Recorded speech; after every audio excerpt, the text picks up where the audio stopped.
Time for the question of the day. Is it wind? Well, there's a few details here to check.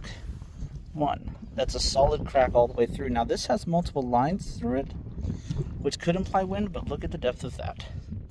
So normally when you have wind, it's going to be kind of layered and feathered like this throughout. So, is it wind?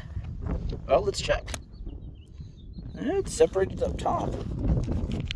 So if it's that separated, how's it look on bottom? Owens Corning. Now, I talked about manufacturers the other day.